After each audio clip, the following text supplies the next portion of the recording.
बुलढाणा जिल्ह्यातील शेतकरी पारंपरिक पिकासोबतच फळबाग व भाजीपाला वर्गीय पिकं घेण्याकडे वळताना दिसतो.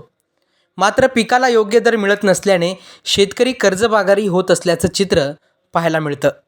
बुलढाण्याच्या नांद्राकुळी येथील शेतकरी शिवाजी तायडे यांनी आपल्या 2 एकर शेतीमध्ये अर्धा एकर क्षेत्रफळामध्ये टोमॅटो पिकाची लागवड केली. त्यासाठी त्यांना आतापर्यंत जवळपास 50,000 रुपयांचा खर्च आला. आता टोमॅटो पीक काढणीला आलंय. मात्र योग्य भाव मिळत नसल्याने टोमॅटो बाजारात नेण्याचा खर्चही शेतकऱ्यांचा निघत नाहीये. त्यामुळे हताश होऊन शेतकऱ्यांना चांगल्या प्रतीचे टोमॅटो आता जनावरांपुढे टाकण्याची वेळ आली आहे. परिणामी शेतकऱ्यांवर कर्जाचा डोंगर वाढतोय आणि शेतकऱ्यांच्या अपेक्षेचा लाल चिखल झाल्याचं पाहायला मिळतंय. शिवाजी पंढरी तायडे, राहणार नांद्रापुळी.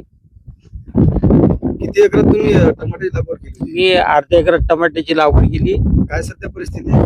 परिस्थिती अशी की सध्या बाजार भाव मार्केट काहीच नाही. हे तोडून उपटून ते बकऱ्याला टाकणं चालू आहे. मार्केटले पाठव त्याचं ते भाडं सुद्धा भेटत नाही. त्याच्यामुळे ते आम्ही बकऱ्याला टाकणं चालू केलं. खर्च किती लागला?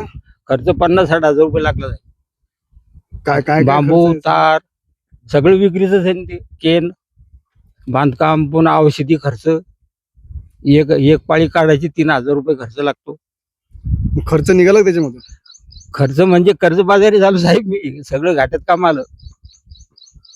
उत्पन्न तर काहीच नाही मिळालं, पण कर्जबाजारी होऊन बसलो. व्याजानं पैसे काढले लोकांचे, ते पैसे देणं मुश्किल झाला.